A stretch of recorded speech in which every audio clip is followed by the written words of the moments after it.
Well, that was a press conference.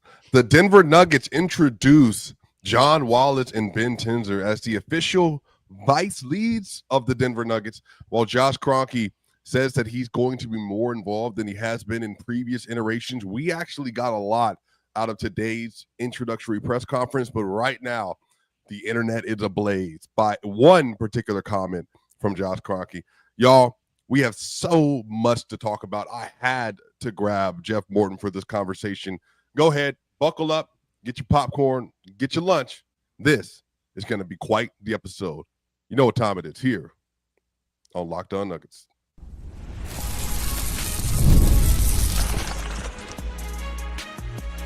You are Locked On Nuggets, your daily Denver Nuggets podcast. Part of the Locked On Podcast Network, your team every day. What's going on, y'all? Welcome to Locked On Nuggets. This is your daily Denver Nugget show. Some of the best content you'll find on the interweb. Hope you're having a spectacular Tuesday. This is going to be quite the show with my friend Jeff Morton. I cannot wait to get into it, y'all. But today's episode is brought to you by FanDuel. Right now, new customers can get $150 in bonus bets when your first $5 bet wins. Boom, boom, boom, boom. Jeff Morton, first off, brother, hope you're having a spectacular Tuesday. How are you doing today, my friend? It was great. It was great having you on my podcast last week. I appreciated you coming on. And it was a good day until I saw some comments that were probably ill-advised, but we'll be getting to that. Yeah, this is an interesting segment that we had of information today. So, you know, the Denver Nuggets, they recently just announced that John Wallace and Ben Tenzer will be taking over as the general managers in some sense for the role for the Denver Nuggets, and both sharing different responsibilities while working together in the process as well. So they were having their introductory press conference, and there were a lot of really great questions lobbed by Adam Mares, by Matt Moore, Ryan Blackburn, Katie Wingy. Really everybody. There was a lot of great questions that were asked. Bennett from Denver Post also asked some really great questions today. So there was a contingent of Denver Nuggets media that were there, all of them with a different kind of angle that they wanted to get a perspective view from both the new hires and general manager, but also from Josh Kroenke, who was there. And one of the things that I heard most consistently, Jeff, is that they believe that there is not a significant gap. And this is per John Wallace, who I actually have a lot of really good things to say about. He said that don't forget that this team won a title just 2 years ago. So the core is there. The core that won the title is still here. But we need to have assistance on the margins. On the margins, we need to make improvements when it comes to the shooting. On the margins, we need to make improvements when it comes to the defense. They seem to be of the mindset, Jeff, that really they just need to have more internal development, and they need to find players that are outside of the organization to help lift up the floor that Jokic is already lifting up so high, and that the starters are already fitting so nicely into. What was some of your takeaway from that part of the conversation? There was an interesting quote from Josh Kroenke where he talked about having to improve on the margins on the outside of the roster. So if you think of the roster as a like rings on a tree, he's thinking about like the guys on the periphery. So, you know, obviously that's Hunter Tyson, Jalen Pickett, guys like that. And I think that was going to be, and was always going to be, the way that this today was going to go. You're going to get a lot of, we need to improve on the margins, because we need to understand this, even though we may not agree. The Nuggets are committed to 3 very highly paid players. And if they are going to ride down this track, then you're going to be left with substantially large margin moves, as they're describing.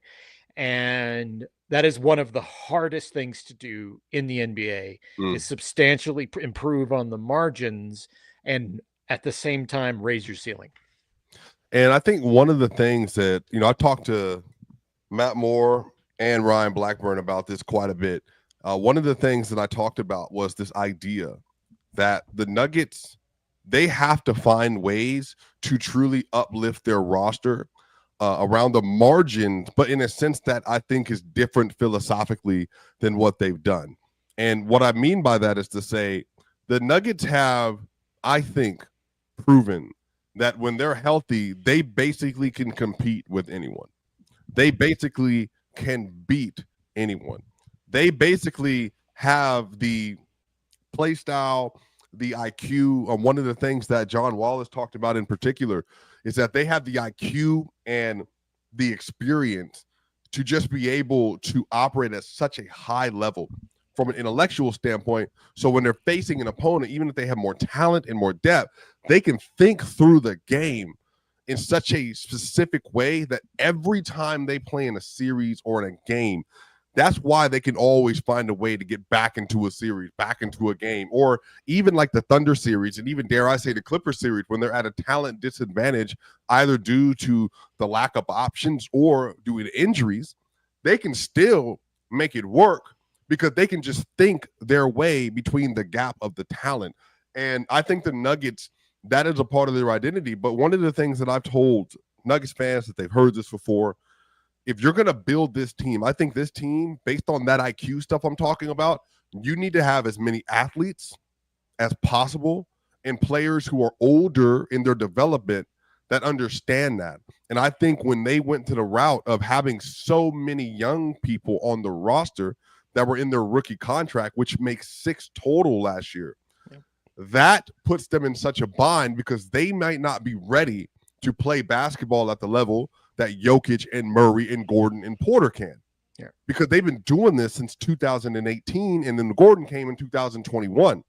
And then on top of that, Christian Brown, I think he very much assimilated into that. But Christian Brown was also like kind of a little bit of an anomaly at 21 overall in 2022. He's a very smart, high IQ, high intangible player. And so I think they were looking for that. And they said, we need Jalen Pickett and Hunter Tyson and Julian Strawther. But the other part of this that they missed, though, Jeff, is that they missed the athlete part. Because you have to have players, I think in particular, that are really good athletes, that are able to think through the game. That's how you make up for deficiencies. Because if you have negative athletes, or meaning the line of NBA athlete, this is regular NBA athlete. If you have athletes that fall underneath that, in this scheme, especially when you're playing at the level, you're rotating weak side, you need rim protection from your wings. You got to have players that understand that and know that if they don't have the physical ability to do that, then I think that actually hampers the team. Thus, they're not super playable early on or even at all. So I just think there's been a philosophical bridge that hasn't been there in the last 2 years in a talent activation. So for me, Jeff, I think they need to go into this offseason knowing, and Ryan Blackburn also with Mile High Sports put a great article out talking about some free agents that you can look towards for the Nuggets possibly signing.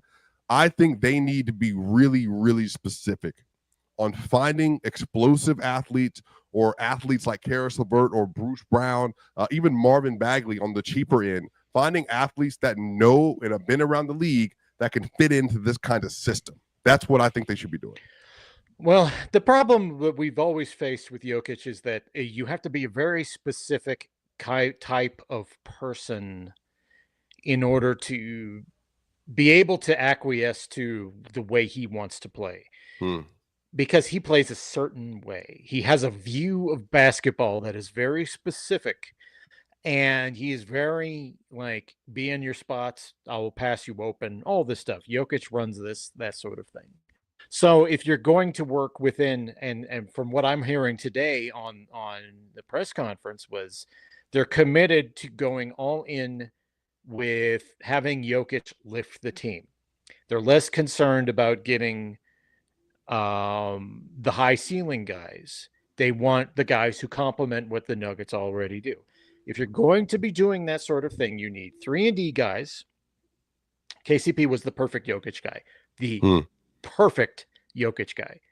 It's hard to replicate a guy with a skill set like KCP because 3-and-D guys are like gold in the NBA. I mean, if you get one of those guys, you got to hang on to them. And obviously Bruce Brown was another off the bench, be a dog and just do, the dirty work, which is what Yeah. the Nuggets have been missing, and that's all well and good, but it's really hard to get those guys in via free agency because there's just not a lot of them in the NBA. Mm-hmm. And then you also have to have the guys want to come to Denver, which has been a challenge too. Look, on the other side, we're going to talk about perhaps the most inflammatory comment that was made by Josh Kroenke today. Is it something? Is it nothing? And for me, it seems to be a little bit of, I think, a miss in the philosophy of like how you actually approach the second apron.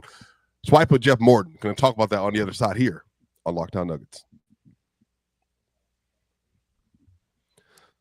Now, ever wish managing your money felt easier? Hey, with Monarch Money, it can. Whether you're growing your savings or planning a big purchase, Monarch puts you in the driver's seat.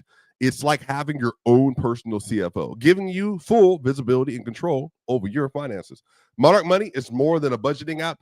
It's a complete financial command center. You can track all your accounts, investments, and spending in one place. So in addition to managing your money, you're also building wealth. Now, I'm telling y'all, Monarch Money has helped me because as somebody who is trying to eliminate as much debt as possible, this is a great way to track just how much you're earning, just how much you need to save, and just how much you need to commit towards eliminating all of your debt. So take control of your finances with Monarch Money. Use code LOCKEDONNBA at monarchmoney.com for 50% off your first year. That's monarchmoney.com. Code LOCKEDONNBA for half off your first year. If you're running a business, you know that every missed call is money left on the table. Think about the last time you had an urgent need, maybe for a plumber or a service provider. If the person didn't answer, did you wait? Probably not. You moved on. That's why you need OpenPhone. OpenPhone is the #1 business phone system built to streamline and scale your customer communications, all from an app on your phone or computer. Now, the shared inbox feature is a game changer. You can jump into any conversation instantly without missing a beat, and their AI agent handles after-hours calls, answers common questions, and capture leads so you never miss a customer. OpenPhone is offering my listeners 20% off your first 6 months at openphone.com/LockedOnNBA. That's OpenPhone.com/LockedOnNBA. And if you have existing numbers with another service, OpenPhone will port them over at no extra charge. OpenPhone. No missed calls, no missed customers. We'll be right back. Segment 2, Locked On Nuggets.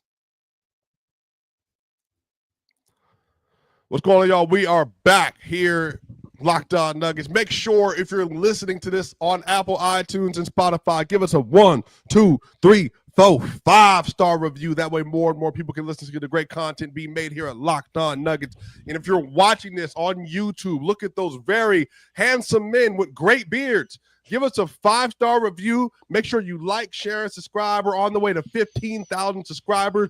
Blow it up on Locked On Nuggets. So I'm here with Jeff Morton, and we've been talking about the Josh Kroenke, John Wallace, Ben Tenzer press conference, and Jeff Morton, the bomb that was dropped that might not end up meaning anything, but the fact that it was uttered has gotten the entire world ablaze.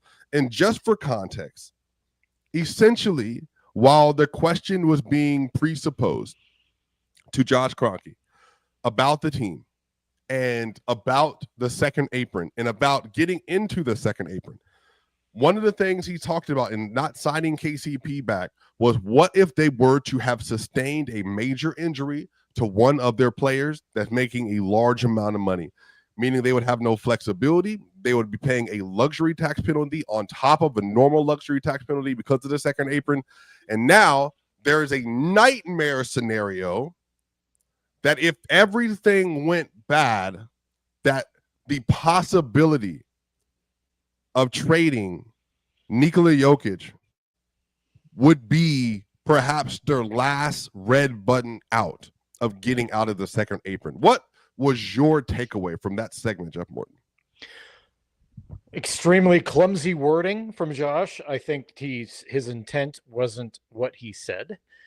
But he walked into it because that was the second time in that press conference where he over elaborated, and the other one was with the extension offer for, a question by your own Ryan Blackburn, and he over elaborated on that one. Josh was just over talking, and I think just based on what I was able to see, he probably was like trying to warn people of restrictions of the second apron, and over talked himself into saying something incredibly stupid. And that's what it was, Swipa. That was incredibly stupid for him to say, because now it's gone everywhere. And that was just, I couldn't. After I thought, I was like, don't even let that be a possibility. Let people think it, if that's what even was going to happen in the reality of it. Yeah. Don't say something so stupid, because that's extremely what it was. And I don't know why he walked himself into it, because he no one asked him about Jokic. It was about the second apron, and he walked right into that. Yeah, I think some of this is, to not be overreactionary. I think for me, it's not going to happen. But again, everything in life for me is sales and relationship. And what I mean by that is that whenever you're building something, either with someone or for other people, everything you do is about managing relationships. And you have to know what your assets are. You have to know what your bread and butter is. You have to know that the reason why even our shows are successful is because of the people that watch them and listen to them. So therefore, I have to be very reticent about how I speak to and about the audience. And I think for owners, you have to know that the reason why your franchise is valuable, the reason why you can win championship, the reason why you can compete, the reason why you even got to worry about a first or second apron is because you have a generational player on your team. And in my estimation, it was more so that was something that should not have been said, because what's happening it is going around. People did hear what you said, and they did take away. Why would that be a possibility? And on top of that, for me, Jeff, they say they're not afraid of the second apron, but you're saying that the way to escape the mistakes of contracts you've signed and a situation you've put yourself into is by pressing the full eject button on the best player on the planet in the middle of their prime or towards the end of their prime at some point, 3 or 4 years from now, and saying that's the way that we would get out of this. I just think that was very, very misguided. And I think that showed to me there might be a little bit of we're not actually as caught up on the times as we should be, because I'm watching the Boston Celtics, to name last night, with Drew Holiday getting traded for Anthony Simons and 2 second-round picks. And what they did, the Boston Celtics traded what was perceived as a separate and as a bad asset in Drew Holiday, because he has 4 years on this deal, Jeff. Yep. And his deal, he's 35 with 3 more years on it and a player option, I believe.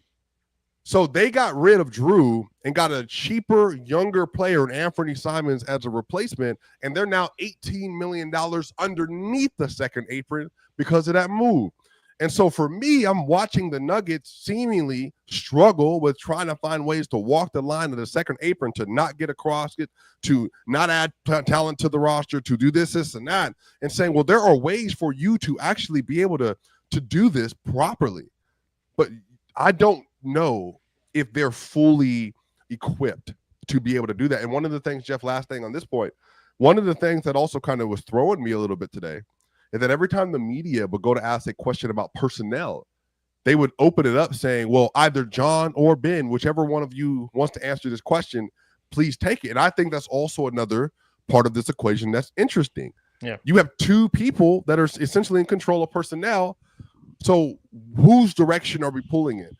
How do we, it's just, there are a bunch of different things that we have to continue to figure out about how we manage this new situation.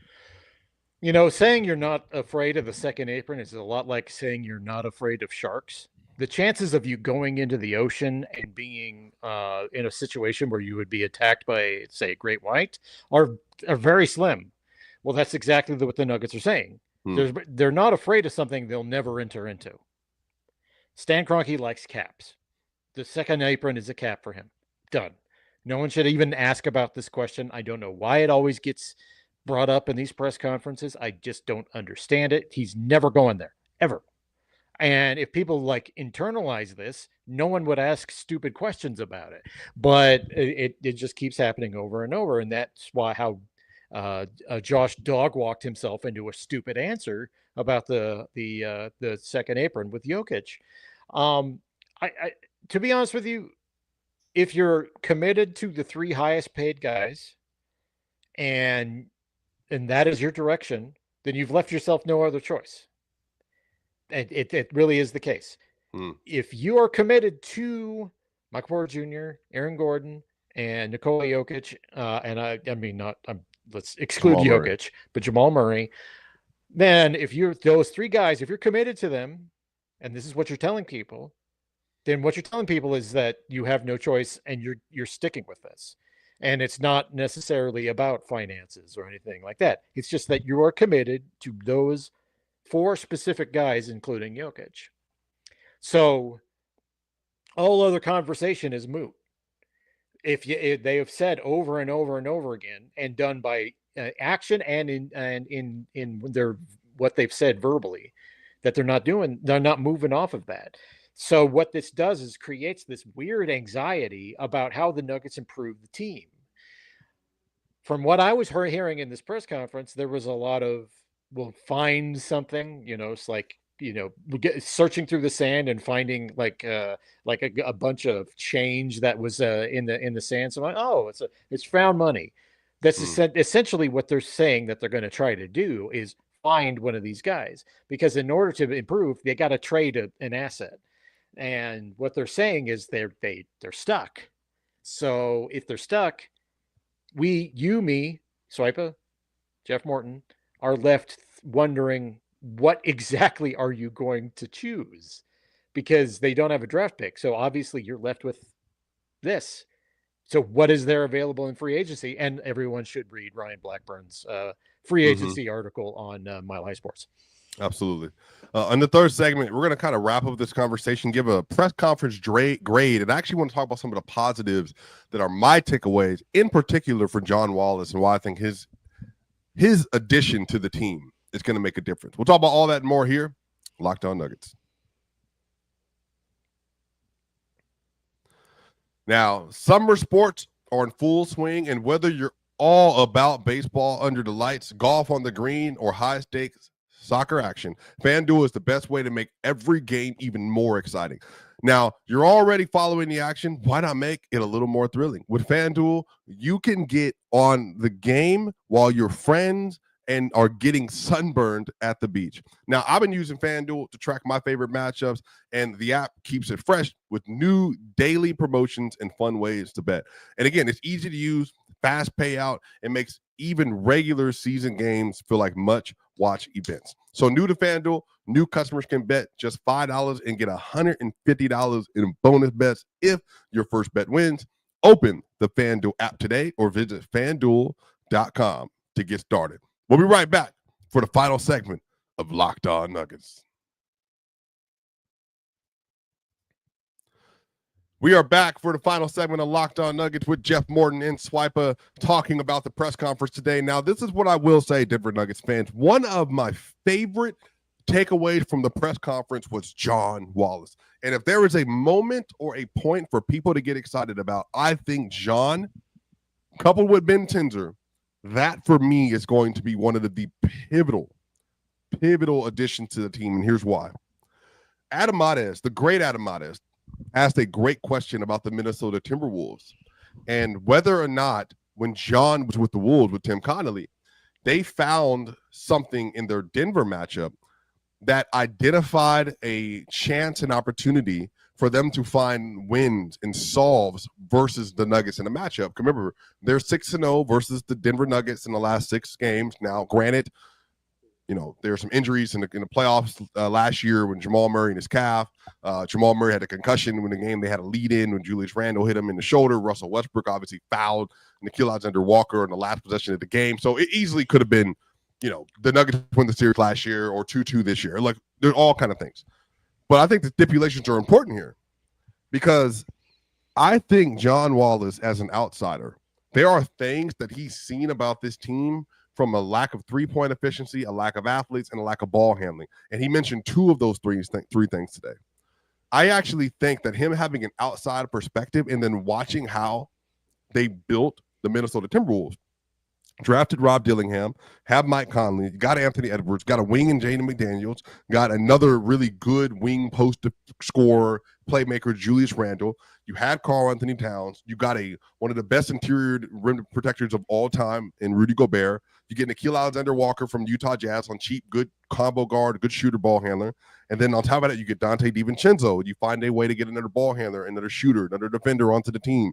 Naz Reid, really, really great player, especially for his role. You get him cheap, another ball handler, another shooter, another dribbler, another passer. And then on top of that, you got Jalen Clark. And then on top of that, you get Terrence Shannon Jr. If you look all up and down the roster, I actually think that there's a concept in place for what John saw and what he was a part of building. I think that really, really, really could benefit the Denver Nuggets if he's given the opportunity to bring those kinds of players and archetypes into the Nuggets. I think that's definitely going to be his hope. And I'm glad you're focusing on Wallace here because I think Tenzer's just going to handle the business. I think we've overthought his role. He's just going to handle the contracts and stuff like that primarily. I think, Wallace has a good eye, and everything I was told about him after he was announced he was hired yesterday was positive. Everything. At people in Minnesota, people around the league, everyone liked him. They said that he has a great relationship with players, and he can get people indoors, I guess, into the room. Essentially, is what it is. I think that is what the Nuggets were saying, and what Tim Connolly saw in him, because he brought Wallace here at the tail end of his time in Denver. So the Nuggets were obviously already familiar with him. I liked him. He's a well-spoken dude. Certainly a departure from Calvin, who stuck his foot in his mouth constantly. But this was a breath of fresh air, and I think I'll say one thing. I was a little disappointed in the way Josh's blunders kind of overtook the press conference, because I think this really should have been more about Wallace and maybe to a lesser extent Tenzer, but what Wallace was saying and how he was expressing his vision. Because I think if we were able to go back and listen to him, maybe we would, and tune Josh out, maybe we would all have a better feeling going in to what we're going into, because look, the Nuggets are obviously told us what they're going to do. So how is he going to be able to express his vision within the constraints that he has right now? And I like the fact that he was just positive about what he wants to do. And that I think people say this is copium here, but I think honestly, people should be encouraged about him specifically, because literally everyone I talk to in the league is very positive about him. Yeah, and I think John deserves to have a fair shake. Ben Tenzer also deserves. I think Ben has obviously been here consistently. John was with the team, I believe, for 3 years, as Josh Kroenke illuminated. But I like what I heard from him. I also like what he was a part of building with the Wolves. I think that having an outside voice, Jeff, in this situation is really important. And I think if Josh is going to hold true to what he says, he's going to allow for him to do his job. And his job is going to be making sure he has the tools and the information that he needs to do his job. And then Ben on the other end is making sure, hey, the money works here and here. We can make that happen. And I told Matt and Ryan, I don't think it's a small thing they were in the Kevin Durant deal. I don't think it's a small thing they were mentioned. I think they know they do need to make adjustments. Now, again, making calls is one thing. Making something happen is another thing. But I do think that if John is objectively looking at his team, he doesn't have the same ties to players that I think his previous iterations of the team or the management would. And I think if he knows they need more shooting, then we need to get shooters. He knows we need more defense. We need to get defense. And if there are players that are not fitting in with that archetype that he's talking about, I would hope that Josh is going to allow him to do that. And I hope that's a second apron. I hope that we're kind of over that is no longer going to be something we're completely worried about going forward. On another episode, I'll talk about the Christian Brown extension, what I do want to see, don't want to see with that. Michael Porter Jr., along with Nikola Jokic, is extension worthy this offseason. I don't know if he will get an extension or not, but I just want to let people know that he will have the opportunity to. Josh did also talk about Nikola Jokic's opportunity for an extension in an area that you thought he kind of over-talked a little bit. Just to give people a little bit of information, basically right now, after July 8th, Jokic will be eligible for a 3-year extension come July 8th. That will give him an opportunity to have, he has 2 years and a player option left. He could just extend on that last year and then basically give himself 5 years worth of a deal. Or next year, if Jokic decides that he wants to wait this year and to get an extension the next season, Jokic will be eligible for a 4-year deal that will put him in even better situation financially for him and his family. So this year, it'd be a 3-year, $212.2 million extension, which is about $70.1 million in extension on average per year. Or next year, it'd be 4-year, $293.4, I believe, which is about $73.35 for over a 4-year period. So that's all on the table. And I think that's what Josh was trying to say. Like, hey, whatever he decides, 3 years or 4, he can choose what's best for him. Yeah. I think he framed it so clumsily. Like, we're going to try, but he said we're going to offer it to him, but there's no guarantee that he accepts it. And then it's like, you don't need to say that, Josh. Just say that you're going to offer it to him, and then say it may benefit him later to wait, to get it. But you don't have to introduce the thought that he's going to not accept it. It is just Josh just overtalked. And the shame of this whole thing is because I thought I was impressed by John Wallace, and I wanted that to be the story today, and it was fair to him to have that be the story today, because I think if people, and I know people are spiraling in the comments right now, but if people just take back and just sit back and look and listen to what he said, and I would encourage everyone to go back and look at those the video clips of Wallace. He's got a great head on his shoulders, and he's really, really smart. And I think people need to kind of see this, because everything I've been taught, I've heard from him and heard about him has been fantastic. Mm-hmm. He needs to be the story right now, not Josh Kroenke's verbal blunders. Well, y'all, that's going to do it here for Locked On Nuggets. Make sure, again, if you're on the YouTube side, like, share, and subscribe. Let us know in the comments, what did you think about the press conference in total? Give us a grade. Josh Kroenke, Ben Tenzer, John Wallace, what were you most encouraged by in the press conference? What were some of the things that might have confused you? Are there any other takeaways we didn't get a chance to talk about in this 30-minute episode that you thought were important? We'll have more coming tomorrow with Matt Moore and Ryan Blackburn. I'll also be with you again on Thursday. So y'all, make sure you take care of your business, take care of yourself. It's summer. Go outside, go on a walk, get some fresh air, enjoy the world around you. Yo, Jeff Morton, Swiper, y'all know what time it is. See you on the other side.